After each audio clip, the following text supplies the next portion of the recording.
Bienvenidos a Mis Voces Anónimas. Hoy tenemos el placer de tener aquí a un gran piloto que se llama Raúl Ituarte. Hola, buenas, ¿qué tal? Encantado. Encantada de tenerte aquí. Un placer. Bueno, tenemos la experiencia de que coge coches de lujo, adrenalina, circuitos, todo el motor. ¿Qué es lo que más te atrae del mundo de los coches deportivos de alta gama? Bueno, es una mezcla al final, una combinación entre diseño, pasión, cosas que no se pueden a lo mejor expresar porque son sentimientos, y luego toda esa evolución tecnológica y ver el progreso del mundo de la automoción, cómo ha ido evolucionando y lo que es capaz de transmitir dentro de su practicidad, además, por así decir. O sea, Muy bien.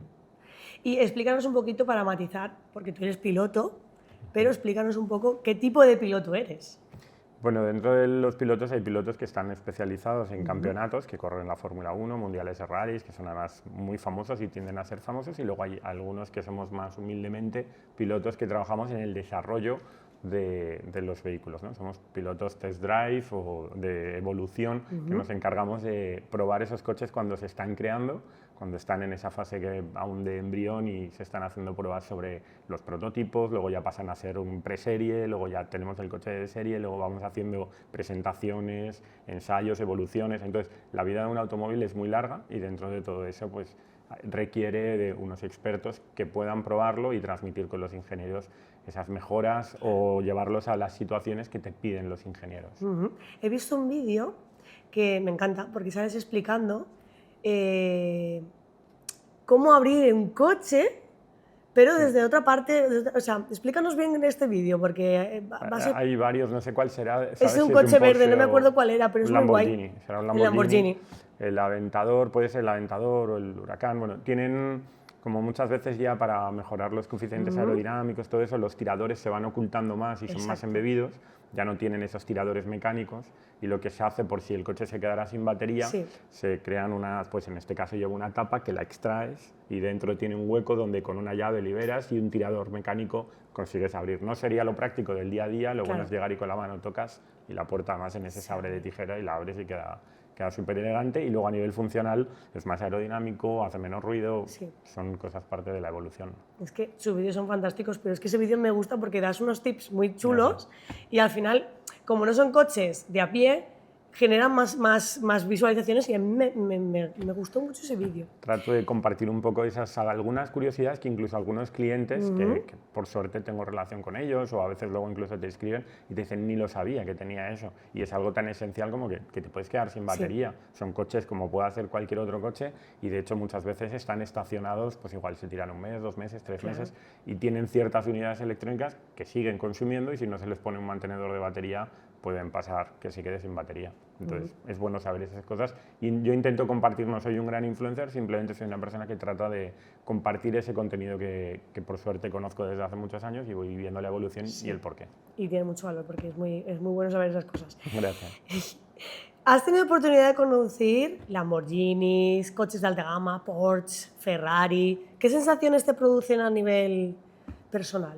Bueno, depende también el momento, ¿no? Hay veces que es puro trabajo y no te puedes dejar llevar por la pasión, igual te están limitando a unas velocidades y no puedes, o te exprimen a otras y en ese momento no es trabajo, pero siempre te transmiten y sientes. Si te gusta y tu pasión son los coches y las sensaciones que transmite, es muy bonito. O sea, es al final el ver cómo se fusiona toda la ingeniería que llevan, y cuando como piloto conectas con el coche, es muy bonito. Y quienes a veces tienen la suerte de poder venir y hacer alguna vuelta cuando rodamos en circuito o en algún tramo, es una experiencia muy muy bonita. Y por ejemplo Carlos, que hoy nos está grabando, que ha tenido varias de esas experiencias, ha venido y las ha vivido. Lo que pasa es que él como profesional está a lo mejor orientado grabando o haciendo lo otro, pero son muy bonitas, y cuando consigues fusionar eso, máquina con humano, y hacer que sea una experiencia de la velocidad de trasladarte, de cómo te desplazas, la deceleración, es algo que es difícil de expresar porque son puramente sentimientos, ¿no? Sensaciones que tiene uno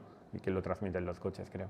Y trabajas con varias marcas como Mercedes. Bueno, con Mercedes tengo la suerte, bueno, resido aquí en Valencia, y en Valencia Valdisa es la concesión Mercedes-Benz, también luego tiene AMG, EQ, toda la línea de Mercedes, y yo estoy como embajador de Mercedes-Benz, y la verdad que tengo el honor de pues, trabajar el día a día con la marca, aparte independientemente con fábrica, tengo también el privilegio de trabajar en desarrollos de unidades y bueno, es una maravilla porque una marca como Mercedes es brutal la tecnología que lleva, pero detrás hay otras como puede ser Lamborghini, Ferrari, Bentley, que tengo también el privilegio de poder trabajar con ellos y es muy bonito porque además vas viendo cada uno qué ingeniería llevan y las políticas que llevan, pese a las restricciones que estamos viviendo en la Unión Europea, que cada vez hacen más difícil la construcción de coches. Sí. Pero bueno. Y como instructor, ¿crees que le falta aprender a la mayoría de personas cuando se ponen al volante de un coche de estas características? Yo siempre he mantenido que todos tenemos que aprender del día a día, porque además vamos cogiendo vicios. Cuantos más kilómetros hacemos y, entre comillas, mejor conducimos, nos vamos acomodando y perdemos ciertos hábitos que son imprescindibles. Entonces, reciclaje creo que es vital, pero el aprendizaje todos tendríamos que hacerlo. Antes de ayer estuve haciendo una entrega de un Ferrari puro sangue, que es un coche espectacular, 725 caballos, pero tiene detalles de ingeniería que la gente, es tracción a las 4 ruedas. Bueno, pero cuando engrana la quinta marcha desactiva el eje delantero, se convierte solo en un trasera. Entonces, los clientes muchas veces lo tienen y ni saben que ocurre eso. Y igual en una curva va a reaccionar muy distinto a como reaccionaría de otra. Con lo cual es muy importante que haya, por mi parte, creo que una formación, que las marcas están, la verdad, bastante concienciadas y tienden a hacer cursos de formación, orientación, involucrarse bastante en que al cliente sí se le entrega un coche, pero ayudarle a entender lo que tiene y a sacarle partido y disfrutarlo de una forma segura. Sí, porque ahora estamos viendo que muchos están cambiando, por ejemplo, a coches de alta gama y tú vienes de conducir un coche, no voy a decir marcas, de andar por casa y te compras un coche de estas características. Ostras, yo, por ejemplo, me sentaría al volante y no sabría qué tengo que hacer. Aparte que me da miedo de lo potente que puede ser. Es lo que dices, a lo mejor en una curva no reacciona igual. Es que cambia totalmente. No es que sea mejor un coche que el otro, son diferentes formas de conducir y hay que entender pues, si tienes un coche de tracción delantera, de propulsión trasera, si es un 4, qué potencia tiene. Y sucede en algunos deportistas de élite, que con algunos mantengo relación pues, porque han comprado Mercedes o tienen Ferrari o Lamborghini, que se les han entregado vehículos y han pasado de tener, con todo lo bueno que sea, un Seat León, a tener un coche de 900 caballos. Entonces tienen que entender ese tipo por su propia seguridad y por la seguridad del resto de personas que están por la calle, pues que la persona que lo lleve sea consciente. Entonces, una pregunta que está fuera del guión, que me ha venido a colación de esto. Cuando vas por ahí por la calle, ¿dónde aparcas? Porque a mí me daría miedo aparcar por ahí un Ferrari. ¿Qué hace este tipo de personas? Bueno, tú en este caso, ¿dónde aparcas? Yo soy un poco privado? Psicótico con eso y me gusta aparcar bien y dejar el coche en un sitio seguro, porque los aprecio y aunque sean coches que me han cedido y que lo tienes un día, pues bueno, otro día será de alguien, no sé, me gusta cuidarlo cuando tienes algo así. Trato de cuando voy a un sitio saber dónde lo voy a aparcar y buscar un parking que haya cercano o tener un sitio, además ahora por ejemplo mucho con los eléctricos o híbridos, saber dónde voy a poderlo conectar. Entonces yo en doble fila no lo suelo dejar. En un barrio delicado tampoco lo llevas y es mejor pues eso, saber que voy a tal sitio, pues llevo este coche, lo trato de dejar en este sitio aunque tenga que acercarme andando hasta donde tenía que ir. Pero te vas tranquilo y sabes que le has dado valor a tu coche. Y luego además lo recoges, está limpio, está bien. Entonces aprovecho muchas veces también si voy al centro a un sitio, lo dejo y mientras lo lavan y cuando vuelves lo recoges y el coche está perfecto y entonces... ¡Qué buena idea! Eso. Entonces es una buena... Cuidarlo. Al final me dicen, pero estás obsesionado. Creo que cuidar un coche al final es donde vas todo el día, es mi despacho. Entonces que esté limpio, que esté en condiciones y luego también creo que es una carta de presentación. Si vas con un coche en buen aspecto, es diferente de llevarlo hecho polvo. Creo que los coches hablan mucho de las personas, muchísimo. Yo también lo pienso. El estado, porque luego hay gente que me dice, claro, uno porque tiene un Ferrari es mejor. No, pero ¿cómo lo tiene?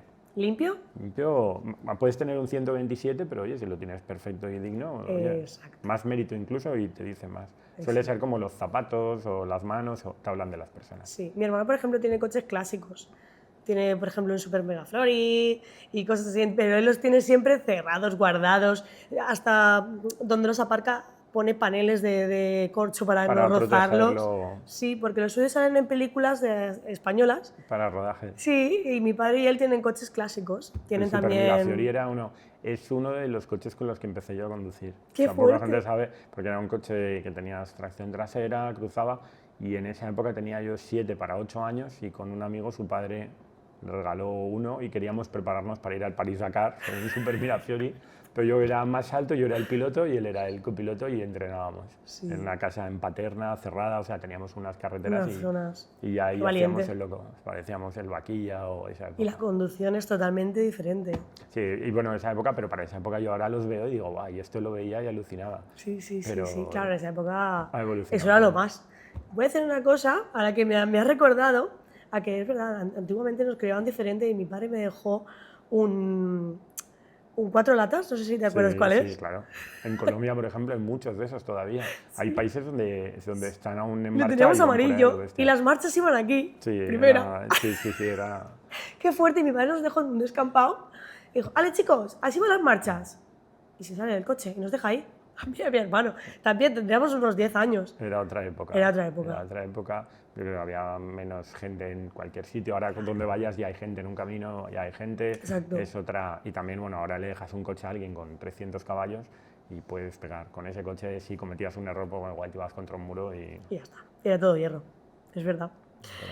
Bueno, tú en las redes muestras mucho contenido de los circuitos. ¿Qué buscas transmitir cuando grabas y compartes estas experiencias?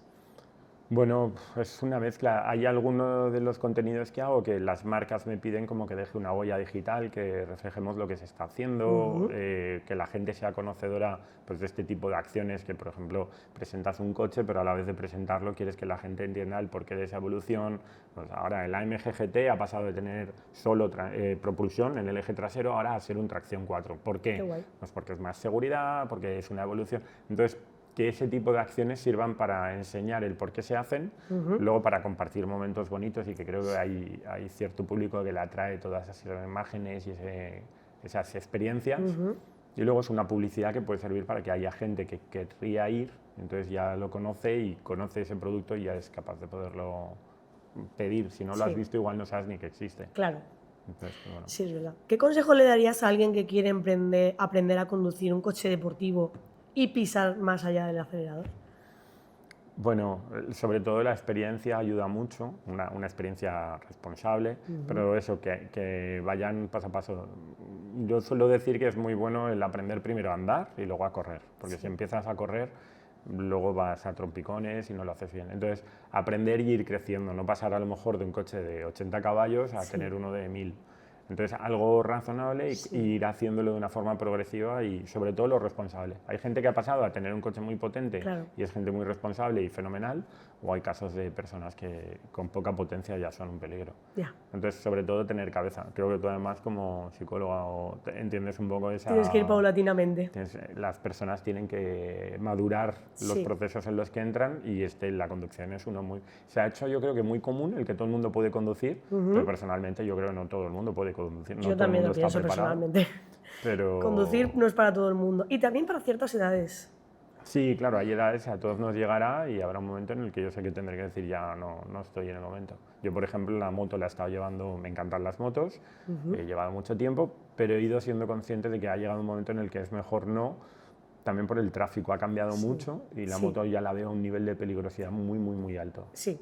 O sea, siempre me ha gustado, no sé si es la edad o porque es la madurez, yo creo. Pero también el tráfico no es el de ahora, el de hace unos años. Los carriles bici, gente con patín que te cruza, y en una moto un susto, que simplemente toques freno, se te vaya adelante y vas al suelo, es muy bestia. Nosotros la vendimos también por eso, porque al ser padres dijimos, no queremos sustos, porque ya nos dieron un susto y no fue culpa nuestra. Y al final, en la moto el golpe te lo llevas tú. Sí, la peligroso. Moto es muy delicado, la moto es algo... Me gustan, pero es eso, hay que tener un proceso y saber muy bien lo que llevas entre manos. Entonces, mientras tengas respeto, genial, miedo no. O sea, si alguna vez le tengo miedo al coche, lo dejaría. Sí. Por suerte no he sufrido el miedo en el coche. Hay situaciones que te das cuenta que son delicadas, y que pero no pasar miedo. Eso siempre, si pasas miedo y estás sufriendo, déjalo. Exacto. Y hay gente que lo ves que conduce con miedo, y eso sí que es delicado. Sí, yo tengo un paciente que le pasa esto, que a lo mejor te llama y te dice, estoy en medio de la autopista, no puedo decir tu nombre, pero es verdad, el chico me llama, estoy en medio de la autopista, estoy bloqueado, y yo, lo que esté haciendo, le cojo el teléfono. No. Sí, porque además es que tuvo como un episodio de agorafobia, y yo le digo, bueno, poco a poco empieza a conducir cuando tú te veas preparado, no de repente, porque te urge, tengo que ir allí y cojo el coche. Si tienes miedo, tienes que ir poquito a poquito. Tienes que ir entrenando, pues lo que tú dices, poquito a poquito. Y con miedo no se debe de conducir. Hay un tratamiento de choque que es en el circuito. Yo ya he tenido varias personas que tienen pánico al coche. Es muy fuerte. Les he hecho alguna vuelta y lo han perdido, ¿eh? En circuito llevándolos al límite. Eso lo he visto en un vídeo. Además vi un vídeo que el copiloto lloraba, pero cuando bajó, o sea, de la adrenalina que tenía, Sí. salió contento. Pero lloraba del susto de, Sí, wow, sí, me han puesto a 1000. Pero sí que es verdad que es un efecto choque. Sí, Algo pasa en tu a mí me ha pasado cerebro. con varias personas que, no, de verdad, yo vengo conmigo y de pronto pegarle 2 achuchones y que no. Y entonces, de verdad, no, pero sí. Y entonces ya ves que entran en eso y luego bajan y miedo ya, el miedo Pero a la eso no se puede hacer en el aceleración, circuito. Sí, porque hacerlo en la vía pública puede ser Muy peligroso. y luego por otro lado no, o sea, no creo que consigas el efecto. Los circuitos están muy bien para muchas cosas, entre otras llevará experiencias para 1000 tipos. Creo Tenemos que probarlo, ¿eh? Ahora me da ganas de probar, me da miedo a mí eso. Sí, pero no, es una maravilla. Y estando aquí en Valencia, que tenemos un circuito espectacular como el Ricardo Tormo, Sí. es muy fácil. Luego hay otros como está el de Jerez, Montmeló, Calafat, hay muchos circuitos por Sí. España, con lo cual es fácil conseguir una experiencia de ese tipo. Es muy chulo, me la apunto porque me gustaría hacerla. Sí. Sobre todo para quitarme el miedo a la velocidad. ¿Te da miedo? A ver, ¿sabes qué pasa? Que no es que tenga miedo en sí a la conducción o a la velocidad. Me da miedo, yo creo que esto le pasará a mucha gente, cuando te has convertido en papá o mamá, esa responsabilidad adquirida. ¿Solo tienes uno o dos? Tengo 2. 2. ¿Qué años? De 2 y de 6. Sí, estás en la fase... Entonces estoy en una fase de mamá oso. Ya. Y todo lo que yo crea que puede ser perjudicial, dejo de hacerlo. Pero me gustaría hacerlo. Pero por otra parte pienso, me gustaría hacer esto. Por ejemplo, ¿ves? He dejado de ir en moto. He dejado de volar. Fíjate. No es que tenga miedo, es que pienso, ¿y si pasa algo? Ya, pero ¿y si no?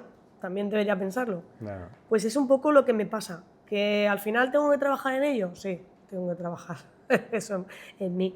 Porque al final ellos crecen, hacen su marcha y tú debes de seguir haciendo tu Sí, no puedes experiencia. bloquear tu vida.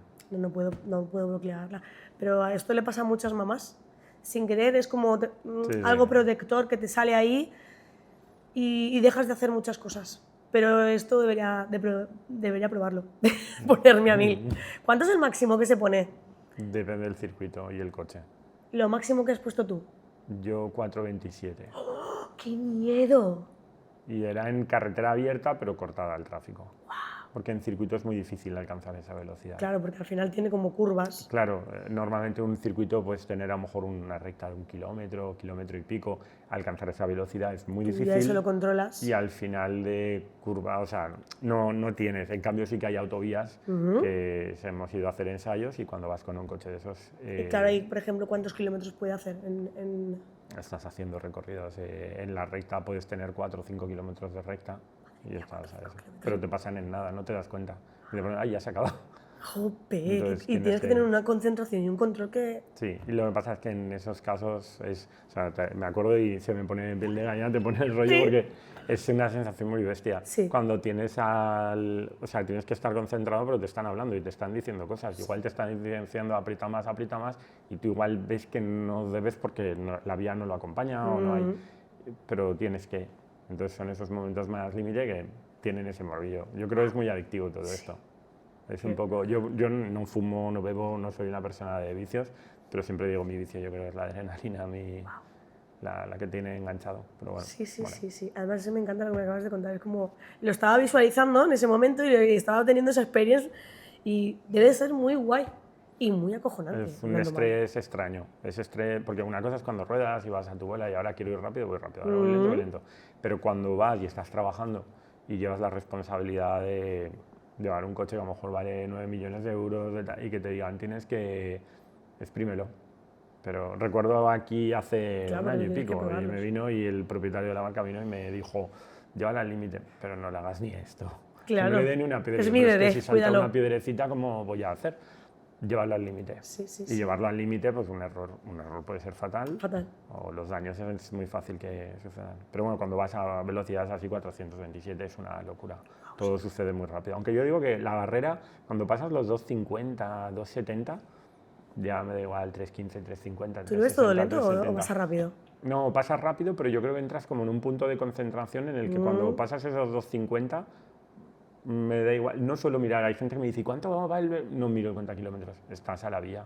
Yo no entiendo la gente que es capaz de estar mirando el cuenta kilómetros y mira, es que en ese tiempo en lo que tú bajas la mirada has recorrido 800 metros, o sea, pam, pam, 800, y es que son peligroso. muchos campos de fútbol, en nada. Sí. Entonces tienes que... Es muy difícil, o sea, y en algunos países que me ha tocado rodar a ritmos fuertes, es delicadísimo porque de pronto te viene uno en bicicleta de cara, te sale un perro, tienes un...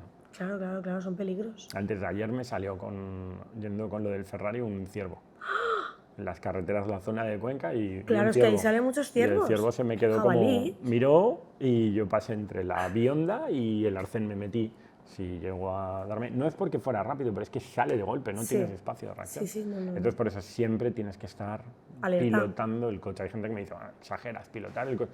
Pues, y más coches de ese tipo que tienen reacciones que si te asustas y le das, pasas de... Igual vas a 110, pues pasas de golpe a 200. O sea, es muy rápido. Todo sucede muy rápido. Reflejos.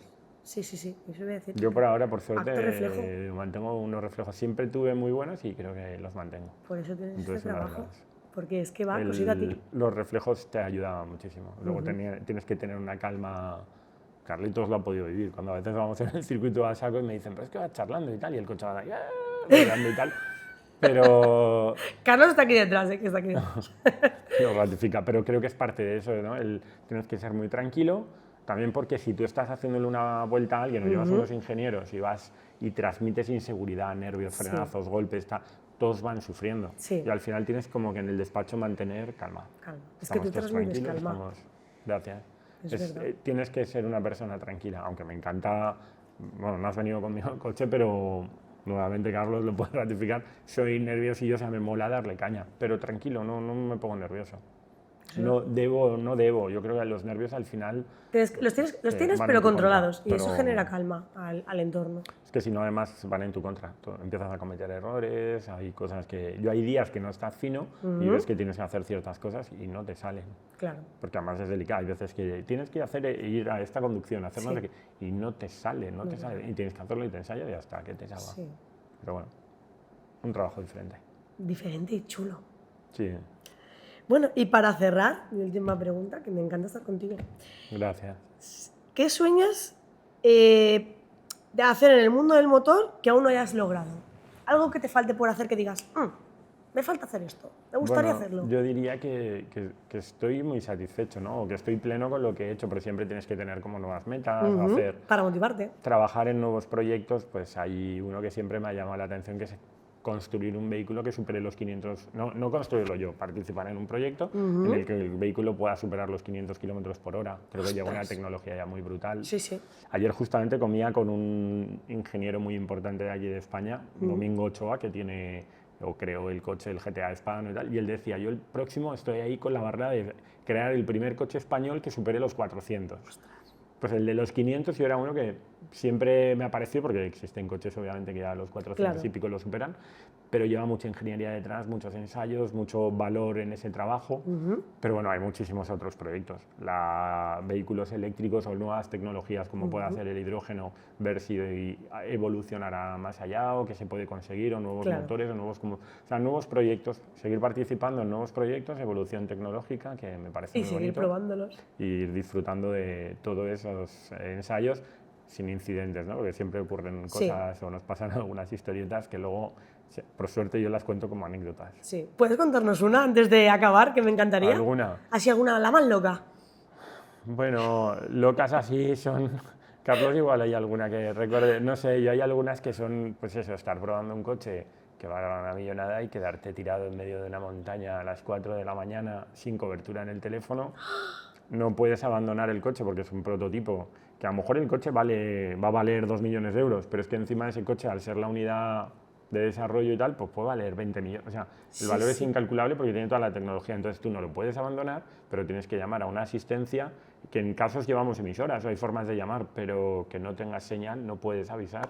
Y pues nada, buscar ayuda y estar hasta que consigas pero a las 4 de la mañana, con frío, buscando... ¿Y cómo te localizaron? Conseguí encontrar una cobertura, teniendo controlado el coche, subir hasta una zona, poder avisar, dar una posición y entonces ya acudieron y Ostras, te claro, rescatan. porque estos coches no llevan de alguna forma un GPS que los localicen. Sí que llevan, pero cuando sufres un fallo electrónico que te corta todo, lleva claro. baterías que dan alimentación, pero entró en un error en cadena que no posicionaba y no tenía forma yo de, Claro, al final, de como es un ubicarme. prototipo, todavía no estaba pulido.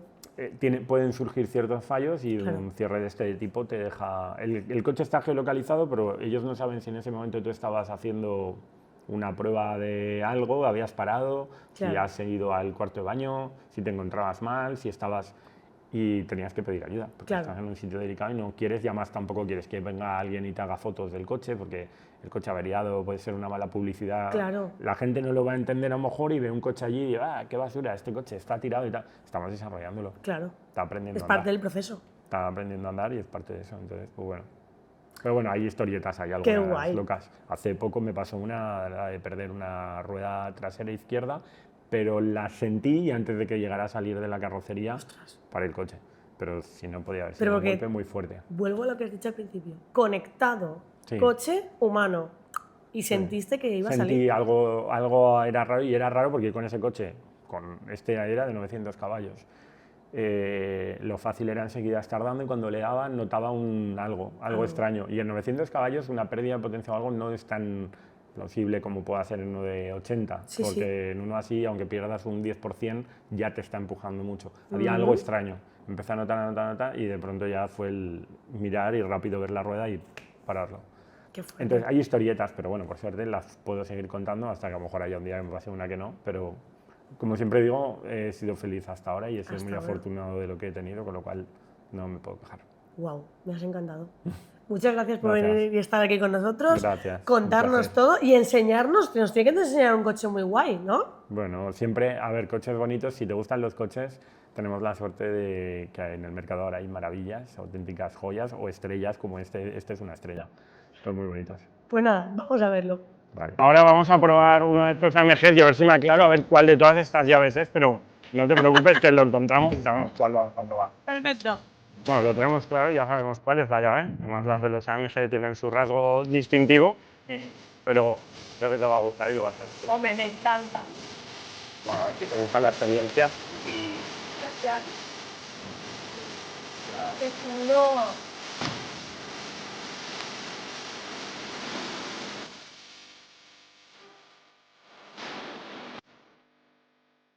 ¿Estás preparada para la experiencia AMG? Preparada. Pues vamos a ello.